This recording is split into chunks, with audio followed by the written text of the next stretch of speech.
Hola, ¿qué tal? Pues este 14 de enero del 2024 se cumplen 10 años de la muerte de Juan Gelman. Este hecho tiene un gran significado por la ausencia física de este gran poeta mexargén, como a él le gustaba llamarse, ya no solamente un argenmex, sino un mexargén que tenía el sentido de reconocer la pertenencia y la identificación con un país en el cual muchas veces se ha dicho que vivió el exilio, pero no. Aunque era una temática presente en la obra de Juan Gelman, El exilio, en realidad el país que adoptó por amor, por haber encontrado amar a la Madrid, en esas circunstancias, cuando él regresaba a Argentina y se había topado con esta psicoanalista que vivía ya en México, que radicaba aquí y que vino buscando una nueva familia y vivir una nueva etapa en su vida tan azarosa y tan llena de cambios, ¿no? Este sentido del exilio me parece que es muy interesante porque tiene que ver con los orígenes de Juan Gelman, hijo de una familia judía ucraniana, es la parte de la familia que nace también en el idioma español, particularmente porteño. Esta idea del exilio, de la no pertenencia, la llevó Juan siempre muy, muy cerca de él, porque todo el trabajo que él realizó como poeta, que finalmente la poesía es en sí un proceso de traducción de aquello que es indecible, de aquello que es imposible de comunicar y de lograr con los otros. Juan lo manejó, lo interpretó siempre como la traducción de ese estado emocional y de esa condición del poeta que busca y rebusca, como él decía, en los albores del lenguaje, en esa lengua calcinada que es la poesía, en ese árbol sin sombra, en ese árbol, perdón, sin hojas que da sombra, que es también la acción poética. A 10 años, si bien la desaparición de Juan, que descansa junto a la cuna y a los orígenes de ese gran genio que fue Sor Juana Inés de la Cruz, en donde fueron arrojadas sus cenizas,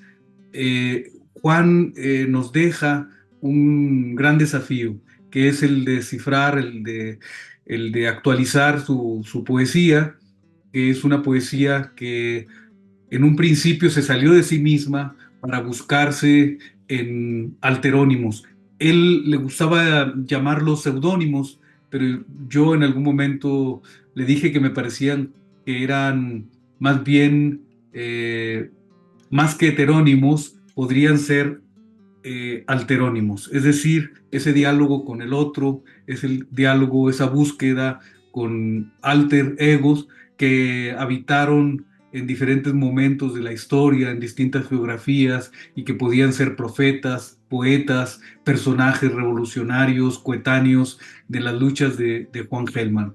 Esta idea revolucionaria, esta idea de un cambio permanente, estuvo muy presente en la poesía de Juan Gelman, de tal manera que fundó él esta república de personajes que comenzó con la creación de los poemas de Sidney West, un personaje que habitaba en el corazón de los Estados Unidos y que procreó una serie de voces norteamericanas que son traducidas, como todos los personajes de Juan Gelman, son traducidos no al argentino, sino específicamente al porteño. Un acento en el sentido estético y en el sentido existencial que nunca abandonó Juan Gelman, aún viviendo esos 25 años en México, 25 años que iba a celebrar justamente ese año de su muerte, y que ya había elaborado una lista para invitar a sus amigos, pero se frustró, y esos amigos que estábamos en la lista fuimos al homenaje que se realizó en la cuna de Sor Juana Inés de la Cruz, donde se echaron sus cenizas. Eh, por otro lado, yo quiero decir que la obra de Juan Gelman es una obra que plantea un desafío de interpretación, porque es una obra que se revuelve específicamente en el lenguaje, una obra que transita también hacia partes, territorios místicos, siendo él un agnóstico. Es un poeta que tiene una gran vocación mística, como pueden estar en citas y comentarios, esta obra donde Santa Teresa y San Juan de la Cruz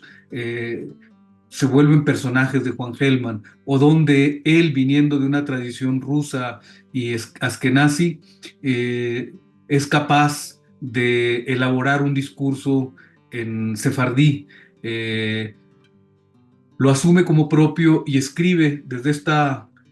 lengua balbuceante que se desprende del español para elaborar un libro maravilloso que es Divashu. En fin, yo creo que estos 10 años de la ausencia de Juan Gelman nos presentan a una figura para mí fundamental en las letras, no solamente de